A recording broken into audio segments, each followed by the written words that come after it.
A ver, primero, buenas tardes, ¿cómo están, queridos compañeros, queridos oyentes? Bien, ese es un placer para nosotros el día de hoy poder realizar esta presentación, esta entrevista. Bien, en este caso vamos a hablar acerca de un tema bastante relevante, importante en estos días en relación a componentes de la universidad, en relación al tema de la universidad peruana, sus normativas y todo este cambio que ha llevado a su modernización o internacionalización. Bien, para esto tenemos a un invitado muy importante, el magíster Carlos Guayanay. Primeramente recordar, ¿no?, que el magíster Carlos Guayanay es licenciado, tecnólogo médico en la especialidad de laboratorio clínico de la Universidad Peruana Cayetano Heredia, ¿no? Tiene estudios en maestría en investigación en ciencias epidemiológicas y además también tiene una especialidad en inversión pública, ¿no? Además de tener una amplia experiencia en el campo de la investigación, ha trabajado en temas de educación superior en el Ministerio de Educación del Perú. Trabajó también como jefe de equipo en temas de gestión de calidad en la Superintendencia Nacional de Educación Superior Universitaria, la SUNEDU. En el 2017 se desempeñó también como director de políticas para el desarrollo y aseguramiento de la calidad de educación superior universitaria del Ministerio de Educación. Además, ha elaborado también como especialista en herramientas de seguimiento y evaluación de temas de educación superior universitaria en la Oficina de Planificación Estratégica y Presupuesto del MINED. Además, también como investigador asociado del Centro de Investigación para el Desarrollo Integral Sostenible de la Universidad Peruana Cayetano Heredia. Bien, damos una bienvenida a nuestro invitado, el señor magíster Carlos Guayanay, a quien tenemos por hoy como un especialista para esta magna entrevista. Carlitos, te paso la posta. ¿Cómo estás? ¿Qué tal? Un gusto, un placer de tenerte aquí con nosotros. Gracias, Sole, por la invitación y gracias a todos también los presentes, a Juan, a Brigitte, a Nidia y a Gaby. Eh, sí, en verdad, les agradezco por la oportunidad y de verdad estoy a disposición de ustedes para poder resolver las preguntas de este tema que es tan importante, ¿no? Y que tiene un impacto en la vida de las personas, ¿no? ¿Qué tal? Muy bien, excelente, Carlos. Mucho gusto. Sí, nosotros somos un equipo. Vamos a empezar con esta entrevista y esperamos poder ampliar estos conocimientos y poder dar a conocer este importante tema, ¿no? Empezamos, Carlos, con una pregunta muy importante. Desde tu experiencia y desde tu punto de vista, ¿cuál crees que sería el papel que cumplen las universidades peruanas en el campo de la investigación, ya que tienes una gran experiencia en este campo? Y en relación a ello, ¿qué soluciones da en este campo los problemas nacionales que aborda nuestro país, como lo que es la pobreza y la accesibilidad a la tecnología?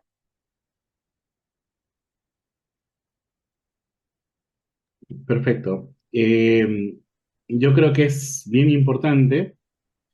eh, Primero comenzar de repente con un poco el deber ser de la educación, ¿no? Voy a comentarles mi opinión, pues, si me permiten compartir pantalla Sí, para claro, darles datitos así concretos para que los puedan ir anotando también. sí, claro, claro. Lo primero es, y esto es para tener un conocimiento amplio, siempre dicen, cambiemos la Constitución, pero en realidad la Constitución tiene cuestiones bastante válidas, algunas otras que hay que revisar y modificar sin duda, pero me voy a referir en esta entrevista en temas de educación. Ya el artículo 14 habla que la educación promueve el conocimiento, miren, ¿ah? Promueve el conocimiento, el aprendizaje y las prácticas de la humanidad, la ciencia, la técnica, las artes, la educación física y el deporte en el artículo 14, ¿no? Y dice que además es deber del Estado promover el desarrollo científico y tecnológico del país, ¿no? Esto no se aleja de las teorías actuales de desarrollo sostenible que tienen los países a nivel mundial. Está bonito que esté en la Constitución, el problema es si esto realmente se cumple o no en la realidad, ¿no? Entonces, cambiar la Constitución quizás para esto no tiene mucho sentido, porque ya, no, ya tenemos marco, sino la discusión está cómo lo hacemos real, ¿no? Y que no quede en el papel. Asimismo, en el artículo 18 ya se habla que la universidad tiene como fin la formación profesional, la difusión cultural, la creación intelectual y artística, la investigación científica y tecnológica, y el Estado garantiza la libertad de cátedra y rechaza la intolerancia, ¿no? Entonces me quiero quedar con dos mensajitos importantes, ¿no? Antes de la opinión, ya tenemos un marco regulado a nivel de la Constitución del país, ¿no? Tanto en el indicador 14 como en el indicador 18. Después también la ley universitaria tiene algunos artículos que les voy a comentar para darles un poco marco ya desde la academia, cómo podemos entender el rol de la universidad y darles mi opinión ya personal, luego de presentarle hechos muy concretos, ¿no? En primer lugar, hay principios que están en el artículo 5 que merecen revisarse, pero me voy a concentrar sobre todo en el artículo 6 y 7. Primero voy a ir en el 7. La universidad tiene como funciones tres o cuatro claves, porque lo demás es un poco transversal. Uno es la formación profesional. Y en formación profesional, cuando uno habla de formación profesional, ya uno tiene que, y ese es el detalle que también quiero transmitirles, ¿no? En Perú debemos dejar de ser autocomplacientes. Cuando el 2014 tuvimos una muy buena gestión del ministro Saavedra, se celebró mucho que mejoramos en matemática y lenguaje. Y fue de las mejores gestiones que tuvimos en el Ministerio de Educación. De hecho, con Jaime Saavedra inicia la reforma universitaria, ¿no? En el gobierno de Ollanta Humala, en 2014, que se aprueba la ley universitaria. Entonces, lo que les quiero decir es, en el 2014, 15, 16, hubo mejoras en nuestros resultados de PISA como país. Nunca más volvimos a tener mejores resultados de esa época, pero recuerdo que lo celebramos como si fuera un ingreso al mundial, digamos, a un campeonato mundial de fútbol. Pero es importante mencionar que, por ejemplo, eh, habíamos pasado, por ponerles un ejemplo, ya, solo un ejemplo, pasamos de tener 0,6 a tener 0,7. O sea, seguíamos jalados. Habíamos mejorado, pero seguíamos jalados. Y eso no vale la pena celebrar. ¿A qué viene mi explicación de este punto? En que las funciones de la universidad, la formación profesional, tenemos que discutirla como país en términos de excelencia, ¿no? No es tener el grado o el título, o el grado de bachiller, o el título, que es la gran discusión que tenemos hoy en día. La función de la universidad es formar profesionales y no es necesario discutirlo, pero en caso de Perú parece que es importante mencionar que esta formación profesional tiene que ser de alta calidad. Entonces, cuando ya hablamos de formación profesional y luego de investigación en la función 2, tenemos que hablar de calidad y excelencia. Y esto es algo que creo que en la cultura peruana es muy poco común, ¿no? También tiene la función de extensión cultural, proyección social, educación continua, ¿no? Y contribuye al desarrollo humano. Lo que les quiero decir es, en realidad, tres funciones importantes, que es la formación profesional, la investigación, la extensión cultural y proyección. Claramente la investigación es una función importantísima. Ya lo habíamos visto en la Constitución y se vuelve a repetir en el artículo 7 de la ley universitaria. Como les digo, muchas veces tenemos las leyes, pero los que interpretan las leyes no lo comprenden. Y ahí está el problema, ¿no? Desde el gobierno o incluso a veces las universidades. Otro punto que quisiera quedarme para cerrar el tema de la ley universitaria es que, justamente siendo consistentes con mi anterior descripción, cuando hablamos de formar profesionales de alta calidad y de manera integral, con pleno sentido de responsabilidad social, de acuerdo a las necesidades del país, ¿no? Dice, de acuerdo a las necesidades del país, ¿no? Dice, formar profesionales de alta calidad, de manera integral y sentido de responsabilidad. Este punto lo voy a explicar como un punto bien importante para que me puedan entender, porque justamente hay un tema súper importante en una de mis presentaciones que tengo, que les voy a mostrar para entender este punto, ¿no? También para entender el contexto, ¿no? Es que, en primer lugar, ya habíamos visto los fines de la universidad, ya vimos la Constitución, y algo que es bien importante y que hay un consenso, ¿no? Esta es una revisión sistemática de cómo entender la educación superior universitaria, es que si podemos observar este modelo conceptual, hay inputs, ¿no? Vinculados a estudiantes, docentes, financiamiento y políticas, ¿no? El Estado viene a hacer políticas para asegurar que esto pueda funcionar. También, en el caso de la universidad pública, fondos. Y que además a nivel mundial se discute también la importancia de fondos del Estado para la universidad privada, ¿no? A través de becas, a través de fondos de investigación. La importancia de los docentes también es súper importante. Y los estudiantes. Y acá hay un punto bien importante que les quiero mencionar. Para que se recuerden en mi siguiente gráfico que les voy a mostrar, el estudiante peruano, según los análisis, ¿en qué puesto estamos en PISA? ¿Estamos en el primer puesto o en los últimos puestos? Para ponerlo en contexto, en educación básica, En últimos puestos. en los últimos puestos. Y eso es importante, porque los estudios que nos están evidenciando que los estudiantes terminan la secundaria sin comprender, sin hábitos de lectura, sin dominio de matemática, y ellos son los que somos ellos, nosotros, los que vamos a la universidad. Ese es el país. Entonces, si no tienes calidad en la educación superior, vas a arrastrar un poco los problemas de la educación básica.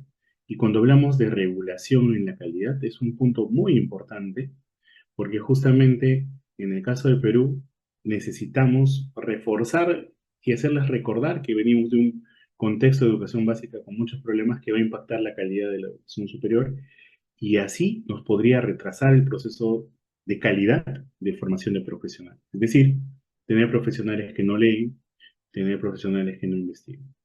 Entonces, desde el punto de vista de investigación, ahora sí voy a adentrarme en el tema de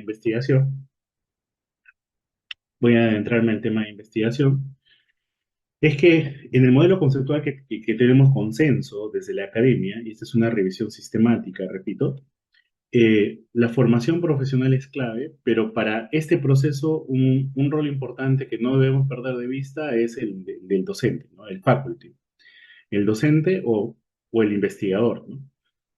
Y este proceso es bien importante. Cualquier tipo de reforma que tengamos, necesitamos tener profesores e investigadores de alto nivel. El éxito de una universidad no está en cuántas publicaciones tienes. El éxito está en tener muy buenos docentes, muy buenos investigadores. Y eso va a generar que no solamente se formen buenos profesionales, sino que algunos de ellos puedan llegar a convertirse en investigadores científicos.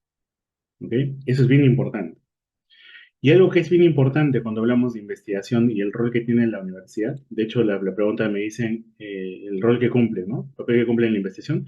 La universidad cumple un rol muy importante, pero no lo va a cumplir si es que los componentes que la conforman no están bien articulados. Y entonces, hoy en Perú tenemos 96 o 97% de matrícula en pregrado y solo un 3% en posgrado. Entonces, desde ese punto de vista, podemos decir que en el caso de Perú, la universidad tiene un rol muy importante en el tema de investigación, lo dice la Constitución, lo dice la ley universitaria, pero en la práctica, y ahora sí voy a comentar evidencia y opinión personal. Primero, la evidencia, ¿no? El 97% de la matrícula es pregrado. Y muchas universidades líderes en investigación, como Cayetano, por ejemplo, están convencidas de que el pregrado es el momento de formar investigadores. Y es bueno porque, digamos, hay una cultura exigente de desarrollo de investigación desde pregrado. Sin embargo, esa no es la regla general. Según estudios internacionales, el proceso de desarrollo de investigación se da principalmente en posgrado, en maestría y doctorado. Un ejemplo, cuando uno quiere postular un doctorado a Harvard, ¿saben cuántas vacantes hay? 6 vacantes. Y uno averigua un doctorado acá en Perú y encuentra doctorados con 90 vacantes, 120 vacantes. Entonces, o Harvard entiende mal el tema de doctorado o Perú estamos entendiendo mal el tema de doctorado. ¿Y por qué es la diferencia? Y ahora les explico. La diferencia para formar investigadores es que uno no forma investigadores en clases, uno forma investigadores dentro de proyectos de investigación. Entonces, esas 6 vacantes implica que hay uno o dos tutores investigadores que acompañan al estudiante de doctorado a participar o a desarrollar incluso su propio proyecto de investigación. No te puede enseñar a ser doctor alguien que no es investigador, alguien que no ha publicado. Entonces, el modelo de Latinoamérica, modelo de Perú es un modelo, digamos, que necesita mejorarse y eso es un llamado de atención de por qué es importante una SUNEDU más fuerte en el futuro, ¿no? Ya más adelante me harán la pregunta de la regulación, pero por eso es importante la regulación. Y claramente en el caso de Perú, el sistema no está preparado para formar investigadores, porque si tienes programas de doctorado con 90 vacantes y nadie dice nada, es porque nadie se ha dado cuenta que lo estamos haciendo muy mal, ¿no? Entonces, ese es un punto muy importante. Entonces, el rol de la universidad es investigar, sí, pero lo están haciendo pocas universidades. Las universidades que realmente han comprendido qué implica investigar. Entonces, y de acá viene otra reflexión importante sobre este modelo, ¿no? Claramente el pregrado, entonces, como les había dicho, su rol no es formar investigadores, pregrado. El rol de pregrado es formar profesionales de alta calidad. De hecho, esto lo discuto mucho, yo que soy docente en la Cayetano, porque el hecho de que salga un egresado de pregrado tiene que salir top, pero no queremos necesariamente que sea un investigador. Si publica está bien, lo vamos a empujar y apoyar, pero no es la regla. Lo que sí tenemos que asegurar en pregrado es que no haya nadie que no entienda que es un fake news, que le pasen un fake news por WhatsApp y lo comparte y lo difunda como si fuera verdad, tener antivacunas, a pesar que la evidencia es bastante clara y no hay evidencia contra eso, el promover el tema de tratamientos no sustentados bajo evidencia, como la hidroxicloroquina y otros casos. La pandemia ha sido un buen laboratorio de experimento para notarnos que tanto los egresados universitarios como los no egresados, tenemos muy bajas competencias de investigación formativa. Entonces, lo que quiero concluir es, pregrado es el gran punto de formación de investigación formativa. No necesariamente formamos investigadores, sino formamos consumidores de investigación. El poder detectar un fake news, el poder leer un paper, el saber qué es un ensayo aleatorio y un metaanálisis, es lo mínimo que tenemos que tener en pregrado. Pasamos a posgrado, a los graduates, ¿no? Donde ya tenemos maestría y doctorado y donde ya con fondos de investigación se forman los investigadores. ¿Para qué? Para, por ejemplo, en los de negocios, poder incrementar las ganancias de las empresas con innovaciones, incrementar la productividad y la eficiencia de la parte estatal y la parte privada, incrementar la transferencia de tecnología, mejorar las capacidades en el gobierno y también en el sector privado, y mejorar las instituciones, y eso genere un crecimiento económico en primer lugar y un desarrollo sostenible. Miren, este modelo es antiguo, pero es bastante aterrizado con la visión que tenemos de universidad. Esto es a donde deberíamos llegar. Estamos cerca en el Perú, en algunas universidades lo estamos haciendo, lo estamos pensando, lo estamos aplicando, pero el sistema peruano todavía está bastante alejado de esto. ¿Por qué? Mientras no reformulemos el posgrado, mientras no tengamos el financiamiento y las regulaciones y las políticas, mucho de lo que les acabo de explicar es algo que deberíamos dominar todos que discutimos educación superior, pero queda claro cuando se aprueba una ley y le quita funciones a la SUNEDU, no han entendido para nada cuál es el rol del Estado y estamos debilitando el Estado, ¿no? El Estado es importante si lo volvemos inteligente. Entonces, en opinión, entonces, para cerrar la pregunta, este, el papel que cumplen las universidades peruanas en la investigación y el desarrollo de problemas nacionales como pobreza y accesibilidad y tecnología, cierro mi respuesta entonces con este punto. Y el gran problema es, no hemos comprendido muy bien el rol de pregrado y posgrado, en primer lugar, y en segundo lugar, en el tema de investigación, hemos entendido que estar en el ranking de QS Time Higher Education es la meta.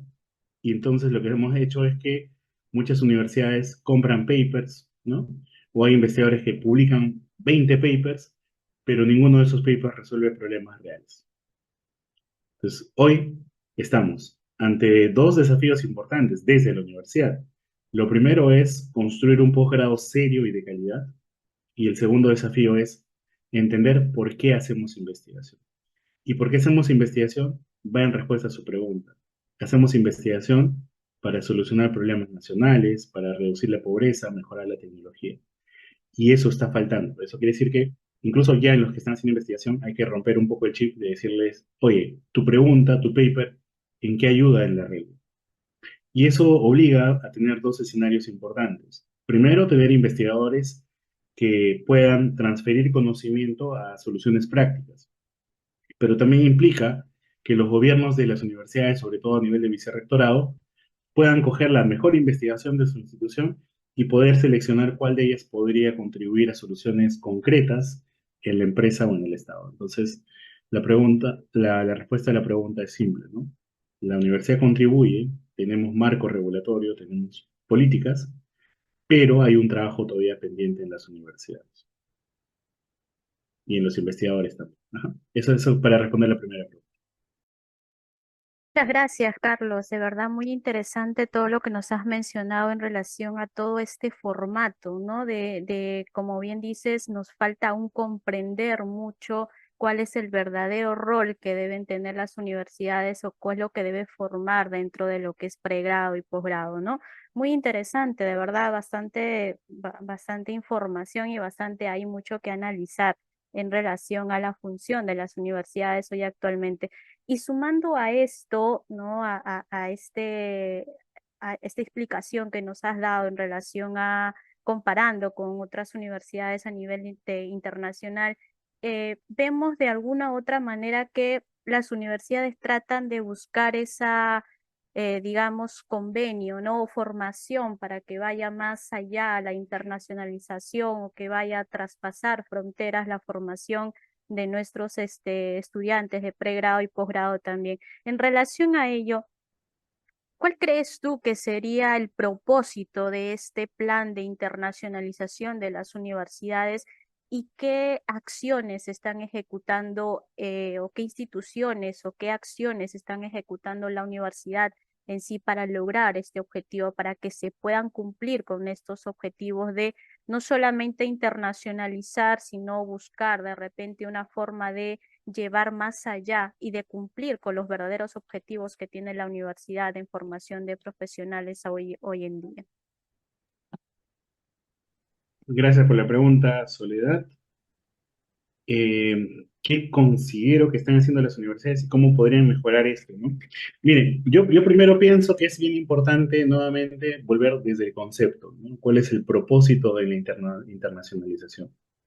Y les voy a contar algunas anécdotas, ¿no? Yo el 2012, 2013, ya en Cayetano siendo egresado de posgrado, ya les cuento esto porque creo que ya estábamos preparándonos para lo que se vino para el 2020, o sea, 10 años adelantados, ¿no? Y trabajamos con Harvard y trabajamos con Hopkins de Estados Unidos, proyectos de investigación.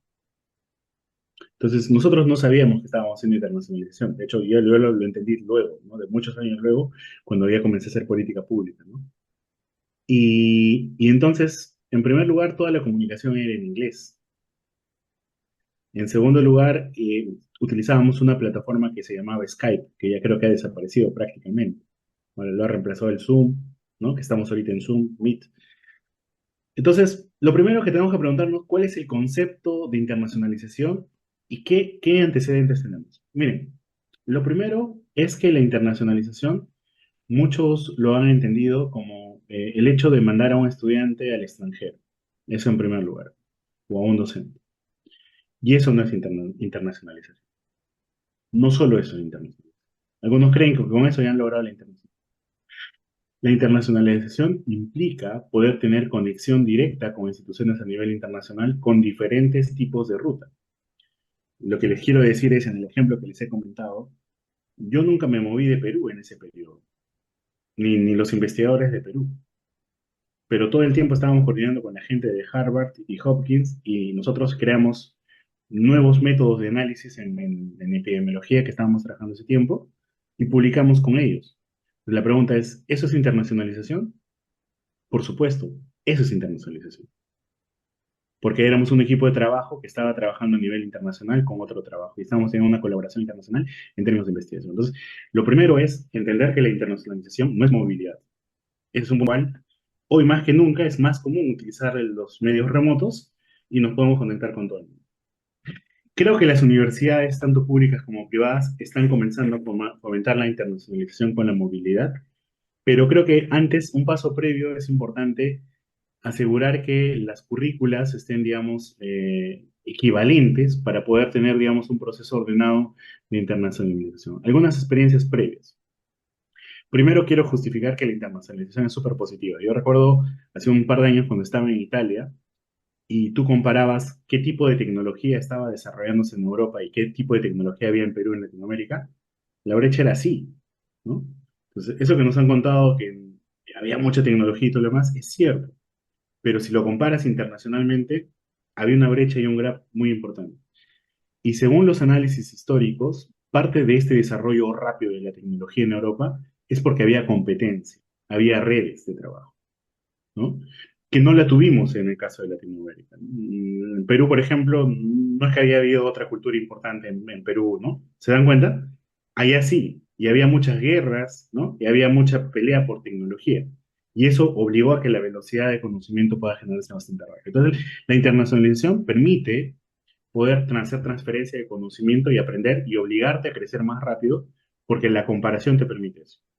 Entonces, la internacionalización es súper importante. Lo segundo es bien importante saber qué queremos realmente de la internacionalización. Como les comentaba previamente, no es que hayamos tenido una política de internacionalización hace 20 años en Cayetano, pero había investigadores que estaban preparados para poder conversar con alguien en inglés y decirle, oye, yo tengo mi equipo y te podemos pechar y te podemos, o podemos ser equipo finalmente de colaboración. O en otros casos, como estamos viendo ahora muy modernamente, estudiantes que puedan hacer rotación. ¿Cuál es el único problema en eso? Que muchas de las rotaciones son rotaciones turísticas. O sea, el estudiante va a conocer la universidad en 2 semanas y regresa. La pregunta es, ¿en 2 semanas uno podrá comprender algún tipo de subject, algún tipo de disciplina en 2 semanas? Y cuando uno analiza los temas de movilidad en algunas universidades, por ejemplo, yo he analizado algunas de las públicas, van a museos y todo lo demás. ¿Tiene un impacto positivo? Sí, porque el estudiante se da cuenta de que el mundo está a otro nivel y tiene un impacto en la vida del estudiante, pero puede ser mucho más potente si tenemos una estrategia bien clara. Entonces yo creo que en el sistema pocas universidades tienen muy bien definido para qué quieren la internacionalización, ¿no? Y eso obliga a tener programas curriculares muy claros, como el ejemplo de Bolonia. En Europa, cuando uno estudia en la universidad, se puede ir a otro país un semestre y no te afecta tus cursos, hay equivalencia, hay convalidación. En el caso de Perú, tú vas, me ha pasado con algunos compañeros de Cayetano, miren, y siendo una universidad moderna, que se va a hacer su semestre a España y perdió un año, tiene que regresar y ya perdió un año, tiene que, ¿no? Esperar un semestre para volver. Entonces, es bien importante que los programas curriculares, si es tema académico, estén bien estandarizados. Tema curricular me parece fabuloso. El otro tema de la internacionalización son los docentes. La metodología de enseñanza, el uso de inteligencia artificial está siendo muy avanzado. Si tú te quedas, te va a ganar la velocidad. Entonces, la posibilidad de poder entrenar docentes es muy importante. Y en tercer lugar, el tema de investigación, ¿no? Ahora, luego de tener claro qué es lo que quieres, la modalidad la define también la universidad. Como les había comentado, hace 15 años ninguno de nosotros viajó a Estados Unidos, pero igual trabajamos internacionalmente. Yo creo que la internacionalización está de moda, pero creo que entender el concepto y las modalidades y para qué lo queremos es muy importante definir. Si hacemos una estadística, probablemente en los últimos 3 años hemos tenido la mayor cantidad de movilidad estudiantil, pero no debemos celebrarlo como tal si es que no lo analizamos todavía en detalle, qué estamos logrando con este tipo de movilidad. Cierro con un punto importante en el tema de internacionalización, que es el hecho de que no podemos promover internacionalización si nuestro nivel de inglés no está acreditado internacionalmente. Ese es un punto súper importante, porque sería una inversión al agua que vayas a Estados Unidos y no puedas comunicarte en inglés, a pesar de que sepamos tanto y no puedas expresar todas las ideas que tienes. Entonces, creo que incluso en orden de prioridad, yo creo que un tema de discusión clave en el tema de internacionalización de las universidades peruanas es poder estar muy seguros de cuál es el nivel de inglés de verdad de nuestros profesores y de nuestros estudiantes. Muy bien. Gracias, Magíster Carlos. ¿Se me escucha? Sí, Sí, sí, Gaby. Sí. Fuerte y claro. gracias. Interesante lo que nos explica. De verdad, ¿no? A veces uno piensa que internacionalización es irse, ¿no? Pero obviamente desde acá lo podemos hacer. Muchas gracias. Acá vamos con la tercera pregunta. ¿De qué manera cree usted en este caso que las universidades peruanas han fomentado o fomentan un entorno más inclusivo, más respetuoso, ¿no? Para que todos los estudiantes se puedan sentir valorados, ¿no? Y de esta manera ellos puedan alcanzar de una u otra manera su máximo potencial. ¿Y qué entidades estarían ligadas, ¿no? O podrías promover esas prácticas promoviendo un ambiente más inclusivo, desde su experiencia como magíster? Quisiéramos que nos responda. Gracias. Gracias, Gaby, por la pregunta. Y acá viene algo muy importante, ¿no? Tenemos que reconocer que nuestro país es un país poco equitativo, ¿no? Bastante poco equitativo. Eh, Todo lo que les voy a mostrar tiene que ver con temas de investigación, ¿no? Eh, y a ese nivel necesitamos, ¿no? Yo como mensaje les diría que al hablar de universidad es importante que tengamos un manejo bien alto de evidencia, no solo de opiniones, sino de hechos, ¿no? Fíjense, por ejemplo, en este gráfico. En este gráfico podemos ver, por ejemplo, de que el nivel satisfactorio de comprensión lectora acá y de matemática, que no ha cambiado mucho, ¿ah? Entre el 2015 y 2019 está por debajo del 20%, era lo que les decía, ¿no? ¿No? Es grave, ¿no? Y si eso lo vemos además por urbano y rural, pueden ver que si tú estudias en un colegio, a nivel nacional este es el resultado, ¿no? Solo el 10% del 2015 y luego hemos llegado a 17% y por ahí nos hemos quedado, saben muy bien matemática y todos los demás necesitan reforzar. Y esta es un poco la foto que sale cuando egresas del quinto de secundaria. Igual el tema de comprensión lectora. Entonces, somos un país que no logra los niveles de aprendizaje previo a pandemia. Después de pandemia, imagínense, saquen sus conclusiones. Previo a pandemia, post pandemia ha sido más grave. Pero además, si vienes desde un colegio rural, tu nivel de satisfactorio es mucho más bajito, ¿no? Mucho más bajo todavía. Es este verdecito de acá, ¿no? El urbano es si eres de zona urbana, quizás tus niveles de matemática y comprensión lectora pueden subir mucho más rápido, pero si eres de un colegio rural es mucho más. ¿Qué es lo que quiero decir?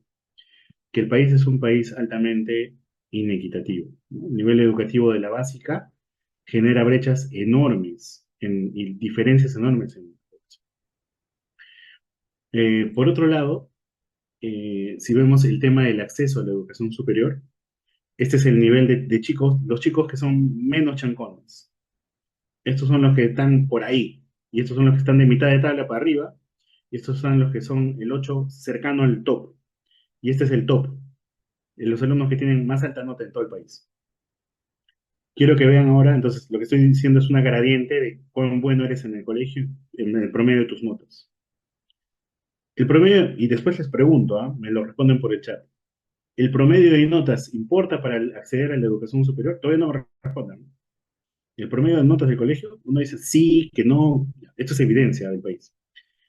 Estos son los que tienen más baja nota y estos son los que tienen más alta. Las barras son el porcentaje de los que han ingresado en cada grupo. Si no tienes pobreza, o sea, si no estás en el grupo de pobreza, en el grupo de los que tienen más baja nota en el país, ingresa el 21%. En el siguiente grupo, 32%.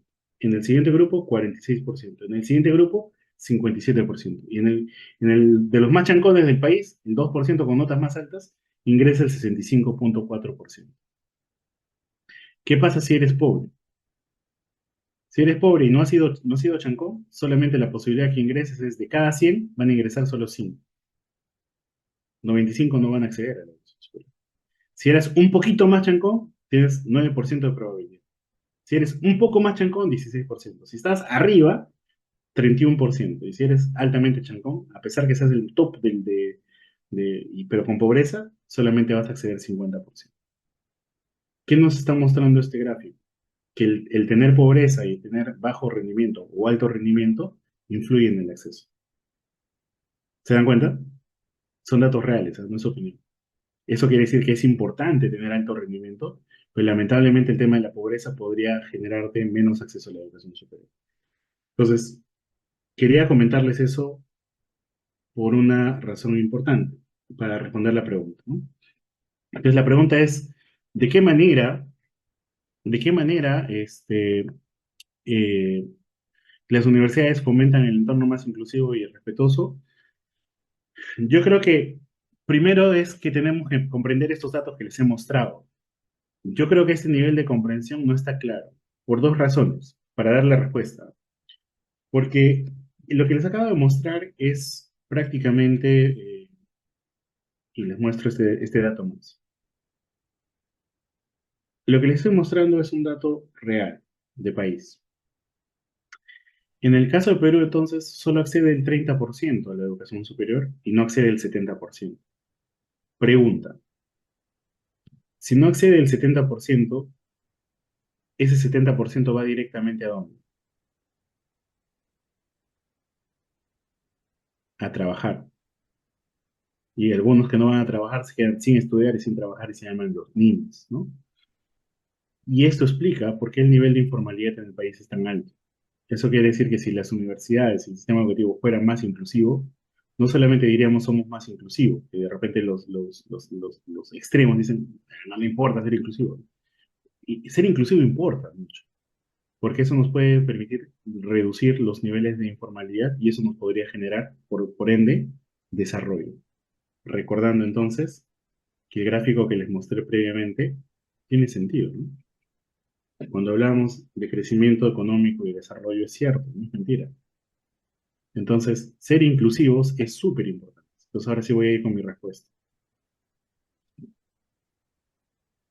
Cuando me preguntan de qué manera fomentan un entorno más inclusivo y respetuoso, yo creo que las universidades, luego de la creación de fortalecimiento de PRONADEC, en el 2012, en el gobierno de Ollanta Humala, a partir del gobierno de Ollanta Humala, la gestión de Jaime Saavedra, por primera vez tuvimos un sistema de becas más grande, que necesita mejorar, siempre hay filtraciones, siempre hay cosas negativas, pero en conclusión es un sistema positivo. ¿Por qué? Porque ya lo acabo de mostrar. Si no hay apoyo económico de becas, chicos que son talentosos no van a llegar a la universidad. Hemos hecho otros estudios donde incluso chicos que son muy talentosos no pueden pagar ni siquiera la preparación de la preparatoria, que ustedes saben, pues cuesta entre 200, 300, 400 soles. Algunos otros que son chancones ni siquiera pagan el examen de admisión. Dicen que él paga el examen de admisión, pero son 600 soles, pero no todos los hogares del país pueden pagar eso. Entonces, un sistema de becas hace que el sistema educativo sea más inclusivo.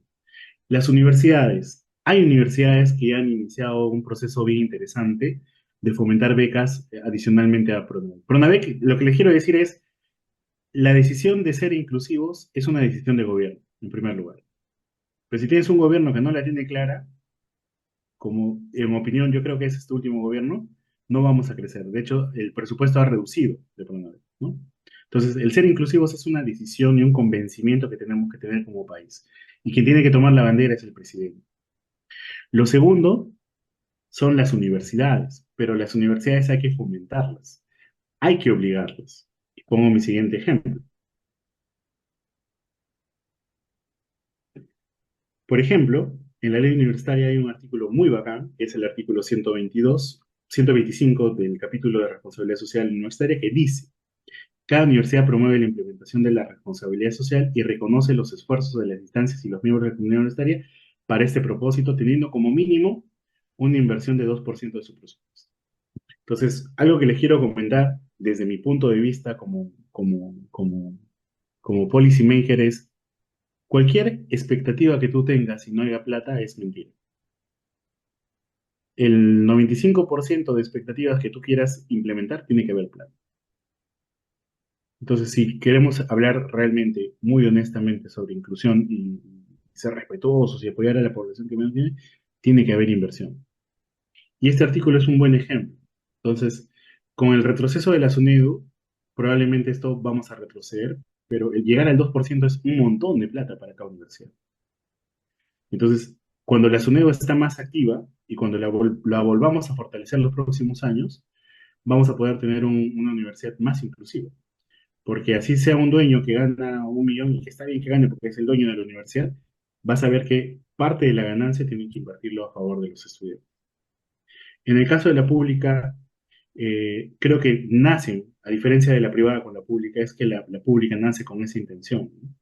De poder coberturar a una población que no tiene recursos para pagar una pensión. Entonces, digamos, en el caso de la pública está mucho mejor mapeada. De hecho, alguien de San Marcos siempre te va a decir que Perú es todas las sangres, ¿no? Se sienten identificados, ¿no?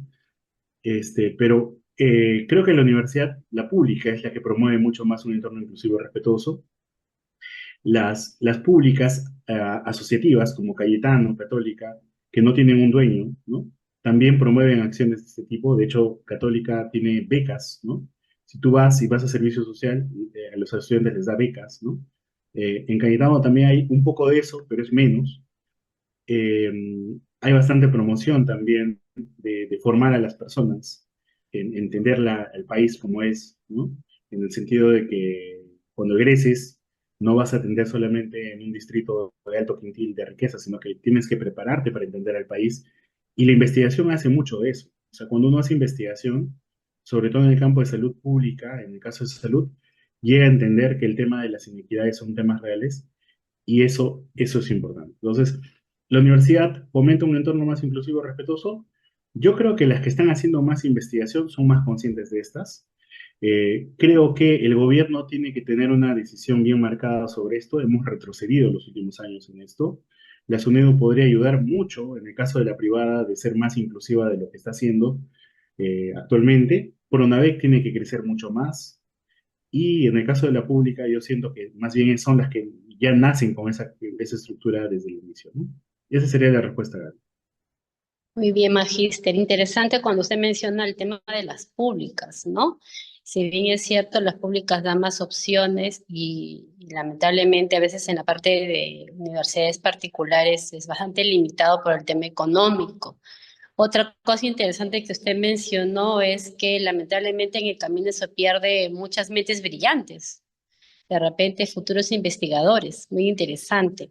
Bueno, ahora dejando un poco de lado, vamos a pasar con un poco de las preguntas de la manera legislativa, ¿no? Desde su punto de vista, ¿no? Desde sus conocimientos y su amplia experiencia que nos han mencionado en la primera parte, ¿qué desafíos se enfrenta actualmente nuestro sistema universitario peruano, ¿no? En términos netamente de legislación?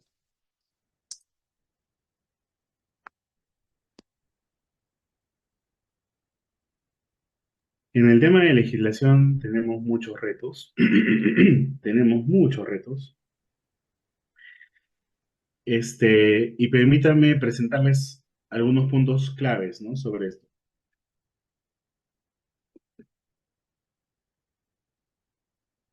¿Se ve mi pantalla?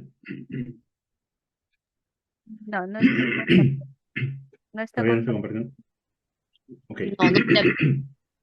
Voy a compartir pantalla. A ver, uno de los temas bien importantes conceptualmente es preguntarnos de dónde viene toda la preocupación de la regulación en el Perú, ¿no? Antes de darles la respuesta rápida. Y esto es bien interesante porque en Perú estamos siempre detenidos en una discusión de si yo soy de izquierda o de derecha, ¿no?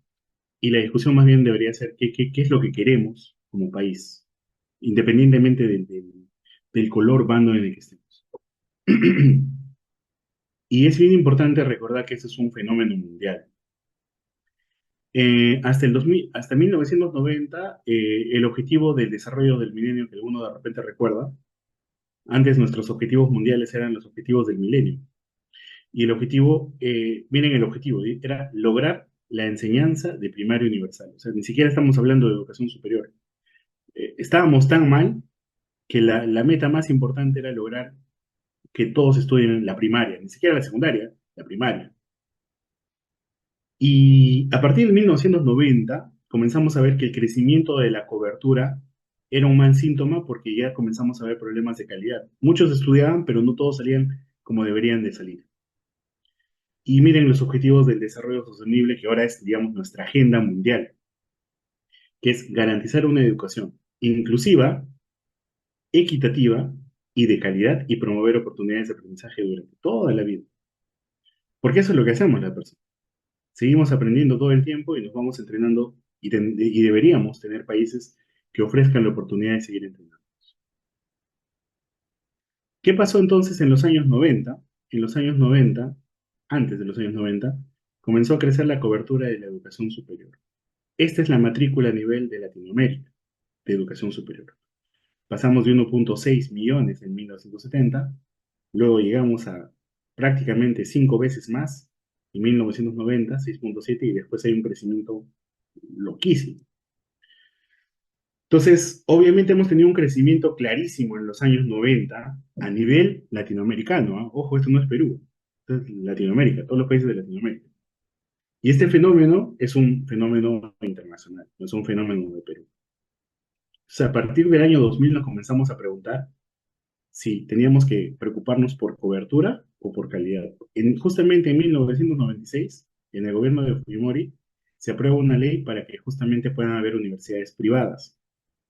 Uno podría decir está a favor, está en contra. Lo que les quiero decir es, esa toma de decisiones era una decisión que viene como parte de un fenómeno internacional, ¿no?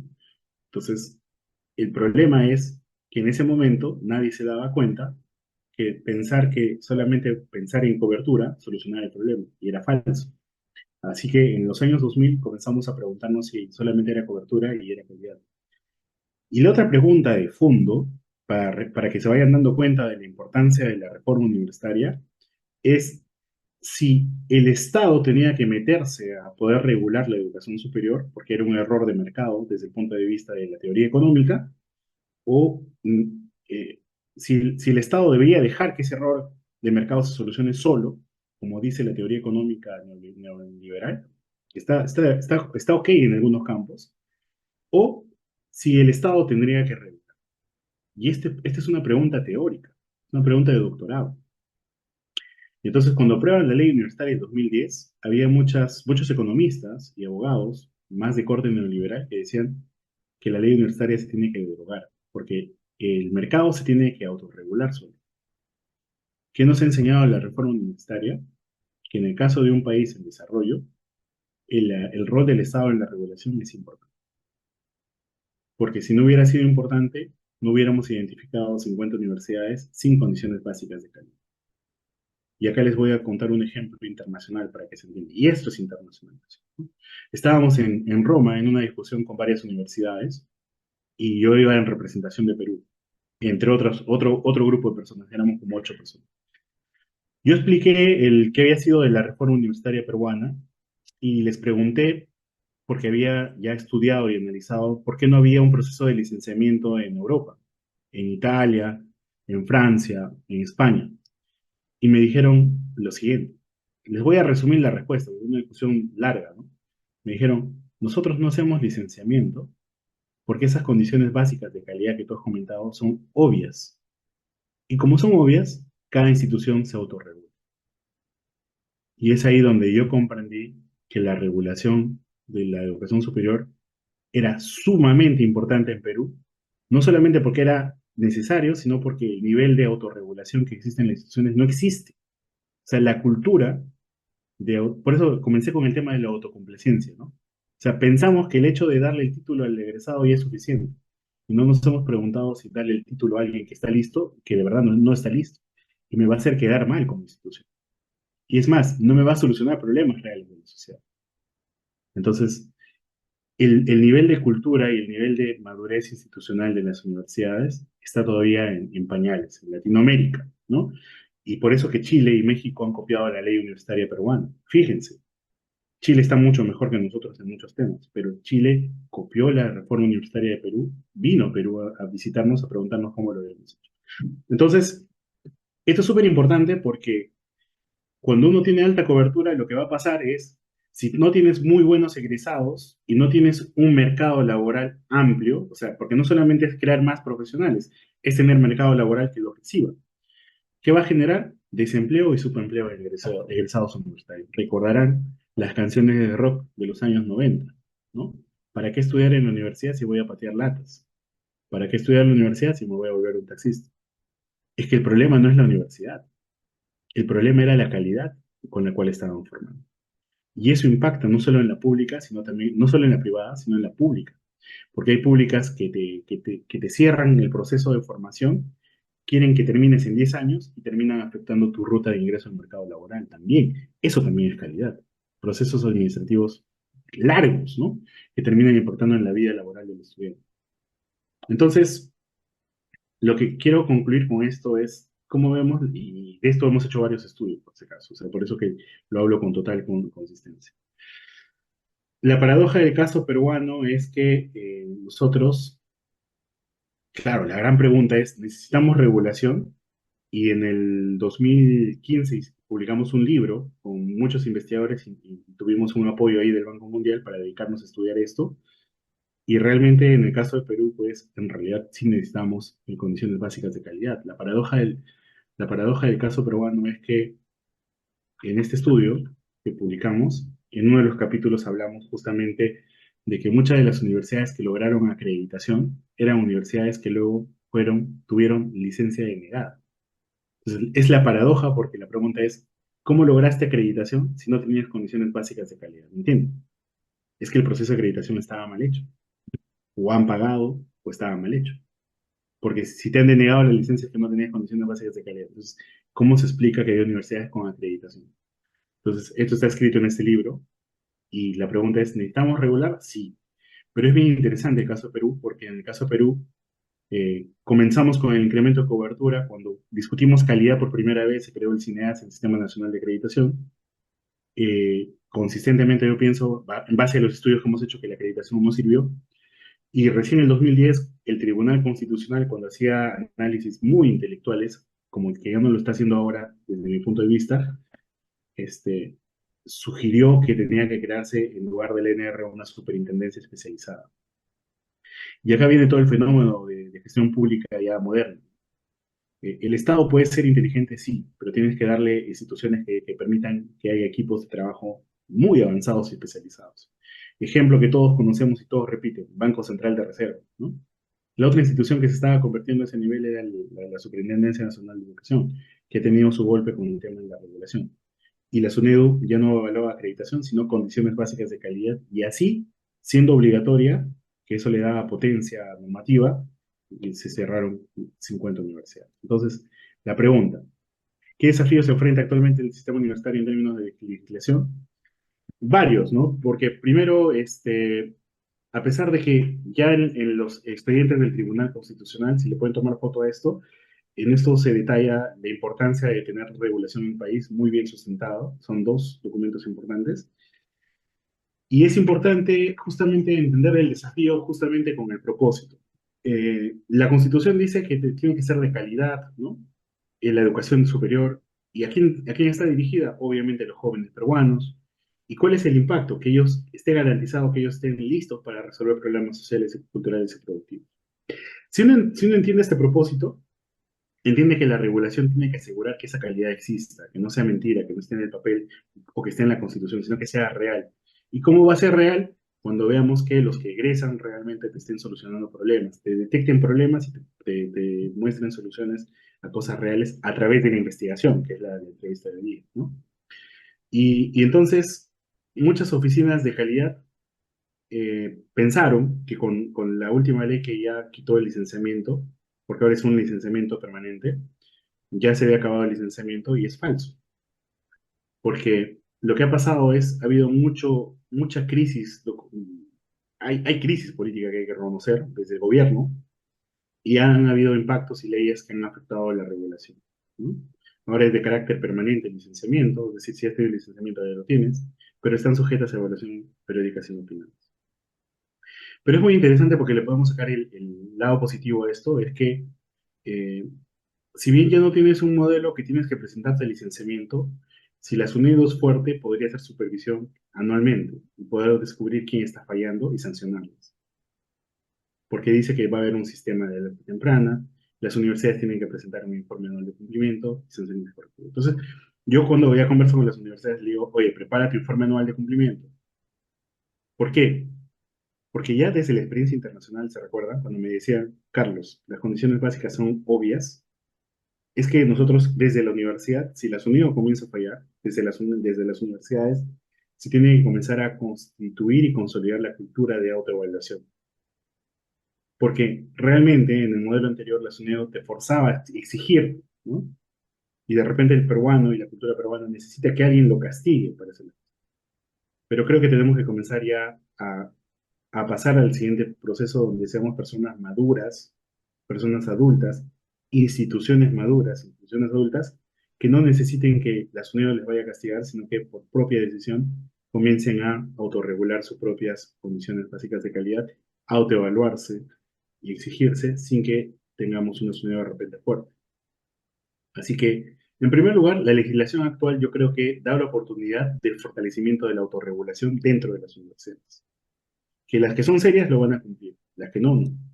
Y es importante recordar que eso, si se comprende bien este punto, hay que recordar que el artículo 21 no ha cambiado de la ley universitaria. Es decir, si una universidad y la SUNEDO decide visitar y no tiene condiciones básicas, puede tener infracciones graves o muy graves que puede significar la cancelación de la licencia.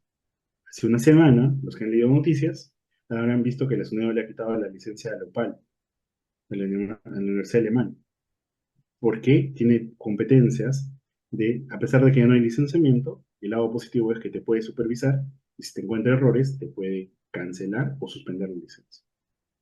Entonces, los desafíos actuales yo creo que es, primero, que desde las universidades tiene que haber una mejor comprensión de la regulación, entender la calidad como un compromiso real, ¿no? O sea, nosotros, las universidades, no otorgan título a cualquier persona, tienen que asegurarse que los que reciben el título realmente tienen el nivel tan avanzado que realmente sean los que lleven el estandarte de lo que está escrito. Y lo segundo es que sí creo que el desafío más importante es pensar en una siguiente reforma que devuelva las competencias a la SUNEDU, que tengamos un consejo directivo como se planteó hace unos años y que funcionó bastante bien, que no tenga conflicto de interés con las universidades. Y creo que la reforma, además de devolverle la conformación sin conflicto de interés al consejo directivo, es importante, como segundo punto, discutir el traspaso de docentes que ya no cumplen condiciones básicas de calidad. La gran deficiencia de la reforma anterior, yo creo, ha sido el hecho de no haber regulado la exclusión de profesores con denuncias penales, con denuncias de violación, con profesores que tienen grado de bachiller durante 40 años, se le dieron 5 años para que haga la maestría y no lo hicieron, ¿no? Entonces, creo que es importante permitir ingresar a una nueva generación de peruanos muy bien preparados al sistema universitario, tanto público como privado, y que esto sea exigente, ¿no? Les pongo solo un detalle. Tengo amigos en Francia, peruanos, que han hecho su doctorado. El primer año, en la Sorbona, como profesor, tenía que publicar. Si no publicaba el primer año, lo mandaban a otra universidad de más baja calidad. Y si no publicaba después de 2 o 3 años, lo sacaban del sistema. Yo creo que necesitamos un sistema así, porque los que tienen que enseñar y los que tienen la responsabilidad de formar, tienen que ser personas top, súper top, porque no hay ninguna razón para que no podamos tener personas top si no profesores top. Todo sistema exitoso en el mundo, Finlandia y hoy los países asiáticos, han logrado el éxito en el desarrollo, asegurando que los profesores que enseñen sean los top. Y eso obliga no solamente a los que están como docentes a ser top, sino también a saber a los que vienen, a la siguiente generación, a prepararse y exigirse ese nivel para ser top. Entonces, un país top va a basarse siempre en el hecho de que tenga sistemas que premien a profesores altamente calificados. Esa sería la respuesta, Gaby, como desafíos de la legislación. Necesitamos una nueva reforma, necesitamos fortalecer el Consejo Directivo, darle fortaleza a la SUNEDU, necesitamos enfocarnos en una reforma focalizada en docentes, sobre todo en promover que esos docentes que hacen investigación sean los que formen la mayor parte de las universidades, y eso va a permitir justamente que la universidad no solamente forme profesionales, sino que pueda consolidar el siguiente nivel de educativo, que es el nivel de posgrado que comenté al inicio, ¿no? No vas a poder constituir buenos programas de doctorado si no es con investigadores top. ¿Se dan cuenta? Todo tiene consistencia. Entonces, esa es la siguiente reforma. Y un tercer punto es que la inversión en educación superior en Perú está por debajo del 1.0 del PBI. Normalmente los países en Latinoamérica están en 1.5 o 2. Entonces, último punto en legislación es que cualquier legislación que pueda venir al país tiene que venir también con incremento como porcentaje del PBI en educación superior.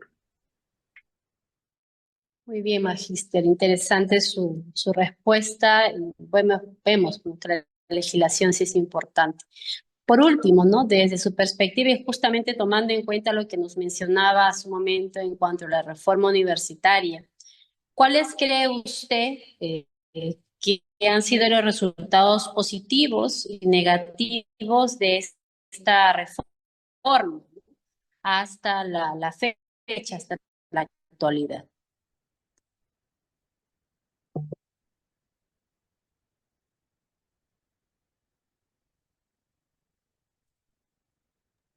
Perfecto. Voy a comenzar con lo negativo y luego terminar con lo positivo. Lo negativo ha sido el hecho de que el cerrar 50 universidades es totalmente contraintuitivo, ¿no? En un país donde tenemos solamente 3 de cada 10 acceden, el cerrar universidades hace que esto sea grave, ¿no? Porque se cierran universidades. Entonces la probabilidad de ingresar a la universidad se vuelve mucho más. Entonces, ¿se debió cerrar las universidades? Sí, pero yo creo que 50 universidades no. Debió darse la chance, por lo menos a un grupo de ellas, a poder mejorar y ver algún tipo de estrategia más inteligente. Porque cerrar 50 impacta directamente en nuestra tasa de acceso, que ya era bastante baja, ¿no? Entonces, eso es por un lado el lado negativo. Creo que el hecho de no calibrar la cantidad de cierres, creo que es un problema de fondo. Y creo que también ha sido uno de los puntos más importantes por los cuales, ya cuando vino todos los fake news de que la SUNEDU está relacionada con caviares, que había partidos políticos que el Partido Morado, ¿no? Hicieron que, más la pandemia, hizo que la población estudiantil no termine siendo la defensa que fue durante varios años. La reforma estuvo por caerse durante varios años, pero había marchas. Cada año había marchas de defensa de la reforma universitaria. Creo que eso hizo que la sensibilidad por defender esta reforma baje profundamente. Eso en primer lugar. En segundo lugar, creo que el lado positivo es que eh, no solamente le ha dado al Perú, sino yo creo que a Latinoamérica, como les comentaba, ha sido muy interesante que nos llame México, ¿no? Yo cuando trabajaba en el Ministerio de Educación, nos llamaba el Viceministerio de Educación Superior de México, de Chile, y por ahí Colombia, pero Colombia está ahí, está un poco más avanzada para preguntarnos en qué se basaba la reforma universitaria, o sea, eso me permitió entender que Perú ha sido un ejemplo, incluso a nivel latinoamericano y a nivel mundial, y es el tema de investigación que me interesa en posgrado en los siguientes años, en pensar que hemos logrado demostrar bajo evidencia que la regulación del Estado sí importa, sí importa. Porque en el año 2010 y 2014 no podíamos dormir los que estábamos detrás de esto porque nos cuestionábamos, ¿no? Porque había mucha fuerza que decía el Estado no debe regular. Y entonces estábamos en duda también, ¿no? Creíamos que sí, pero había duda. Pero creo que después de 10 años nos podemos dar cuenta que la regulación en la educación es importante. Y si el Estado no está presente, el privado puede jugar en contra, no solamente del Estado, lo más importante, podría jugar en contra de los propios estudiantes. Y eso es lo que ha pasado y eso es lo que podría pasar los siguientes años con la educación totalmente virtual. Porque ahora hay programas de pregrado totalmente virtual. La pregunta es, ¿en qué se basa la educación superior? En asegurar calidad para los estudiantes tengan las competencias para insertarse en el mercado laboral. Mi pregunta es, ¿estamos 100% seguros que un abogado que toma clases totalmente remotas va a ser mejor a aquel que tiene 100% de presencialidad? Hay evidencia sobre eso que no es cierto. Que el que toma más presencialidad en algunas carreras va a tener mejores competencias y por lo tanto se vuelve complejo, ¿no? Pero yo creo, por ejemplo, como empleador futuro, voy a preguntarle, ¿en qué universidad te has estudiado? ¿En qué modalidad? Y esas preguntas son importantes, porque el regulador debería estar cuidando de no dejar libertad total, porque quizás una universidad top te puede ser sumamente seria, comprometida y responsable en brindar una educación remota de calidad, pero aquella que sea de baja calidad no necesariamente, porque lo que está buscando es ganar dinero de la atención, porque ya en un salón ya no entraba más, pero en remotamente puedes tener 20 salones en una, ¿no? Y contratas cualquier docente y brindas y ya ganas el dinero. Entonces, acá hay un serio problema de conflicto de interés. Entonces, yo creo que el primer punto para cerrar el tema positivo, porque el negativo ya lo dije, el primer tema positivo es, hemos logrado en Perú demostrar que la regulación del Estado es importante en la educación superior. Lo segundo es que creo que también logramos poder formalizar la oferta educativa de calidad, porque muchas universidades cuando fueron a la SUNEDU, y les cuento casos reales, y lo pueden ver en las resoluciones de licencia, cuando va a Villarreal a la SUNEDU, creo que casi de las pocas universidades que tenía una cantidad enorme de maestrías y doctorados virtuales, antes de la ley universitaria. O sea, ha sido futurista. Pero nuevamente, la pregunta es, ¿cómo tienes un doctorado remoto? Vuelvo a hacer la comparación. ¿Cómo Harvard tiene 6 vacantes presenciales y cómo Villarreal tiene doctorados remotos? Como ejemplo. Entonces, muchas universidades tuvieron que eliminar su oferta. Dijeron, Soneo, discúlpame, pero de estas 100 solamente me voy a quedar con 5 programas de doctorado presencial. Entonces, ¿qué se hizo? Se formalizó la. Lo tercero es que logramos consolidar grados y títulos y comenzamos a discutir las equivalencias internacionales de reconocimiento de grados y títulos. Y lo cuarto es que logramos constituir un sistema de información para poder saber cuántos están matriculados, cuántos egresados, cuántos en cada universidad, que antes no teníamos un sistema tan sofisticado. Hoy podemos tener esa información. Tener este gráfico que les he mostrado es un ejemplo. Tener este gráfico de saber cuántos acceden. Esta es la pregunta que muchas veces se han preguntado muchos, ¿no? Pero tener este gráfico es gracias a los sistemas de información. Ya usamos Big Data porque hemos instalado sistemas inteligentes. Las universidades reportan un sistema nacional y se puede cruzar ese tipo de datos. Y podemos ya tener evidencia para ver qué está pasando en el país. Entonces, ese sería el otro punto positivo, ¿no? Sin embargo, y ahí viene la alerta, es que todos los cambios normativos han debilitado a la universidades, de alguna manera u otra. Y por ejemplo, el hecho de dar libertad a tener programas remotos y virtuales sin ningún tipo de filtro nos va a poner en una situación muy riesgosa al futuro. Lo que quiero decirles es simple, y ya tenemos evidencia de eso, y por eso que la historia es tan importante en la vida, ¿no? Cuando uno aplica historia, no comete los mismos errores. Pero creo que estamos en Perú y en el Congreso muy lejanos de entender la historia, ¿no? Yo creo que vamos a repetir este gráfico, ¿no? En los años 80, 70 discutíamos que la cobertura era importante, ¿no? Y comenzamos a crecer sin calidad. Y comenzamos a ver las tasas de desempleo y subempleo y las canciones de rock que hemos crecido seguramente muchos de nosotros, ¿no? Que para qué estudiar en la universidad no sirve de nada. ¿Para qué estudiar en la universidad si me voy a convertir en un taxista, etcétera, ¿no? Con el respeto de cada profesión igual, ¿no? Pero vamos a repetir esto. Yo creo que vamos a repetir esto porque lo que va a hacer la educación remota sin regulación es que se va a incrementar el 33% seguramente a 40, 45%, pero va a haber un grupo importante que las competencias que debería tener a la hora de egresar no las va a tener.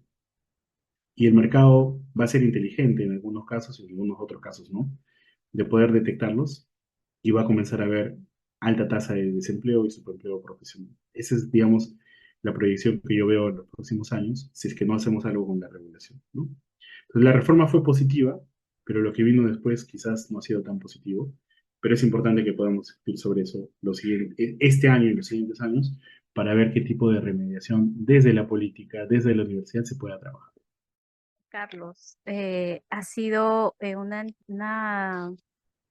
interacción, una entrevista bastante interesante con muchos datos que nos has brindado, ¿no? Muy resaltante y de verdad con mucha, o mejor dicho, para mí rico en información, ¿no? Has ampliado bastante la información y bastante en panorama en relación a a la realidad que tenemos ahora en nuestra universidad. Para terminar y para culminar, Carlos, em, una pregunta, digamos, a modo personal, ¿no? ¿Cuál sería o en tu experiencia, en relación a tu experiencia, qué cambios harías tú para mejorar esta realidad que tenemos ahora en nuestra universidad o en relación a ¿no? Al progreso de las universidades? ¿Qué cambios realizarías tú para mejorar? Dentro de la universidad, las mejoras que tienen que haber es comenzar a hacer una evaluación muy profunda de las competencias de los docentes. El año pasado hicimos un estudio con en la cooperación belga en una universidad pública de provincia, y la pregunta era, ¿cómo están las competencias de investigación? Y ya como más o menos manejamos el tema, hicimos la evaluación de cuántos sabían redactar, cuánto nivel de comprensión lectora, cuántos sabían inglés, ¿no? Y detectamos que solamente el 15% tenía, digamos, las competencias básicas para hacer eso, y lo cual coincide pues con tu 12% de Renacit que tenías en ese momento, ¿no? Y que vas a poder llegar a 15, 16, 17, pero no vas a crecer. Entonces, lo que quiero decir es, eh, toda política pública, todo sistema, eh, se basa en personas. Y en este caso, la universidad tiene muchas personas, pero tiene dos personas importantes. La primera persona más importante y el centro de todo esto es el estudiante. El estudiante es el centro pero quien tiene la influencia directa en hacer el cambio de comportamiento y transformar a esta persona es el docente.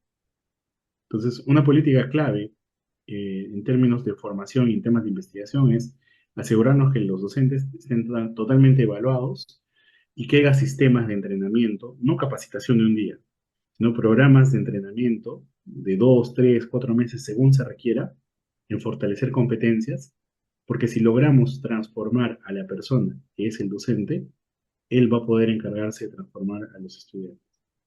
Entonces, eso es bien importante, yo creo, como conclusión de toda reforma política.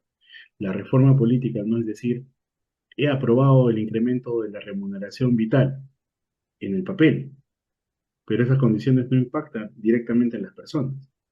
Una política pública es real cuando el efecto de esa política impacta positivamente en las personas.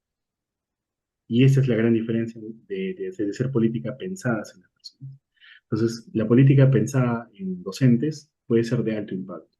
No solamente para mejorar las competencias como tal, sino que esas competencias van a ser transferidas al estudiante, pero también esas competencias en el docente, de acuerdo a la orientación que se le dé al entrenamiento, podría ayudar que tengamos más docentes que estén haciendo investigación y que luego ellos puedan conformar los posgrados que se necesitan a nivel de maestría y doctorado, ¿no?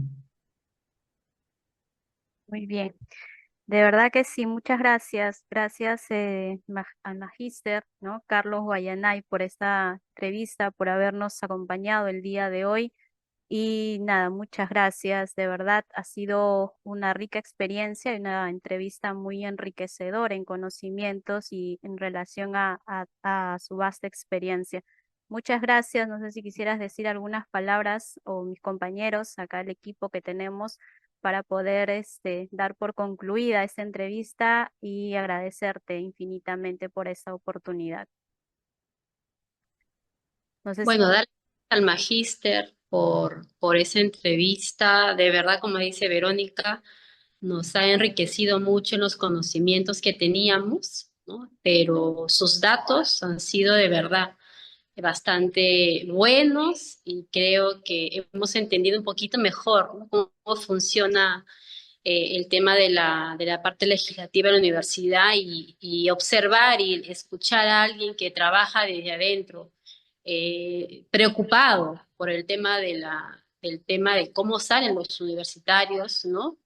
Qué rol importante jugamos los docentes, de verdad nos ha agradado mucho, ¿no? De verdad, agradecer su tiempo. No sé si uno de mis compañeros también quisiera decir algo.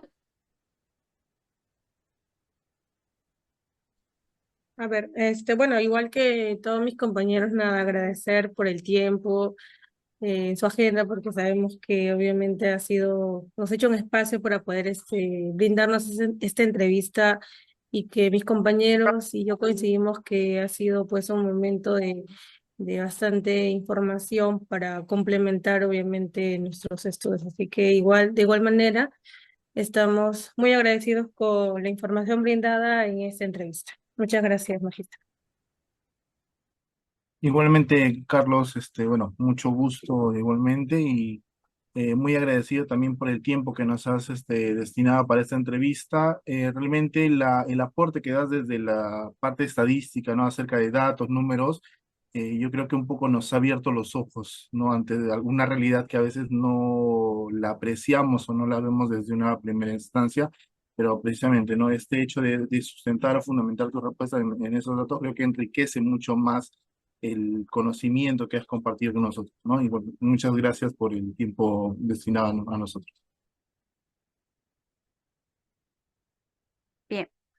Eh, muy bien. Bueno, entonces para finalizar, muchas gracias nuevamente, Carlos, y de repente en alguna otra oportunidad nos volvamos a encontrar para poder enriquecer más tus conocimientos y en función a tu experiencia. Gracias nuevamente. Si tienes algunas palabras finales para culminar con esta entrevista. Nada, gracias por la invitación y yo contento de que la información que contábamos puedan ustedes tenerla ahora y también comprometerlos a que puedan difundir este tipo de información. Necesitamos discutir temas de educación superior con este nivel de data, ¿no? Claramente ya se darán cuenta que ante tanta crisis, pensar en tener 20 universidades adicionales es una locura, ¿no? Entonces, pero cuando tienes estos datos, podemos ser un grupo mucho más extenso y yo creo que lo que tenemos en la siguiente etapa de la reforma, espero, no necesariamente va a suceder, hay que ser realistas, pero espero que en el siguiente gobierno tengamos una educación superior con más conocimiento, con más datos, y que realmente, espero, nos pueda permitir aprobar una nueva ley y que se pueda retomar un poco la reforma, ¿no? Yo creo que no debemos perder el optimismo en hacer bien las cosas y creo que mi rol ahorita es poder compartir esta información por ahora, ¿no? El próximo año, próximo gobierno, espero que tengamos otro contexto. Así que gracias nuevamente por la entrevista y estamos en comunicación. Muchas gracias. Gracias chicos. Muchas gracias, Carlos, y hasta una nueva oportunidad. Gracias. Muchas